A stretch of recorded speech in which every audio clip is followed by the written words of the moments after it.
22 times in my life. My dad was career Army, and then I married the Army through my soldier husband. And our first move was to South Korea. So he went ahead of me because we were non-command sponsored, and I bought a plane ticket and I had a suitcase and I was willing to go. But the morning I was supposed to go, Jeremy called and said, hey, after your 16-hour flight, I won't be able to pick you up because we're on lockdown on base in full battle rattle. And so if you could just find a bus and make it to the city of Anjanri, that would be great, and then I'll see you there. It was one of those times that I should have learned then, this is going to happen again and again in the Army. But I said, yes, this is going to be great, and I went. But the morning we were leaving, two things happened. First, I realized my ticket was from Birmingham, England to South Korea. And I was in Birmingham, Alabama, so that was going to be a hard plane to catch. The second thing I realized was that I didn't have my passport, and you need that to get into a different country. It's important. So I ran back in the house as we were about to pull out and to grab my passport. And when I ran in there to get it, I grabbed my passport and I froze.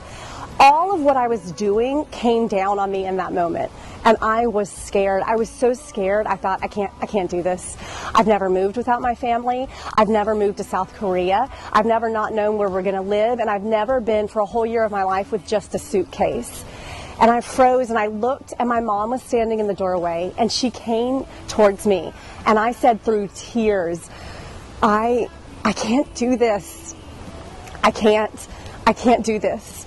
And she came across that room and came near me and pulled me so close that our noses were almost touching. And I'm sure in that moment she wanted to say to me what I would say to my daughter.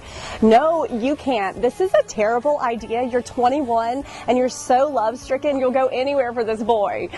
But she didn't say that. She pulled me in close and she said, yes, you can. You can do this. Because God has prepared you your whole life for this. You can do it. When you're called by God and you look at him and say, I can't do this, and he leans down low and pulls you in close where your noses are almost touching, and he tells you, yes, you can. I have prepared you your whole life for this. In those moments, bravery is not about the absence of fear or even the surplus of ability that you have. Bravery is about being willing to live out the prayer that Jesus taught us. Thy kingdom come, thy will be done on earth as it is in heaven. Bravery is about being willing to be obedient, about willing to go when he calls us, about willing to step out on faith and watch as the Lord brings the kingdom of heaven to earth through our hands and feet. So be brave.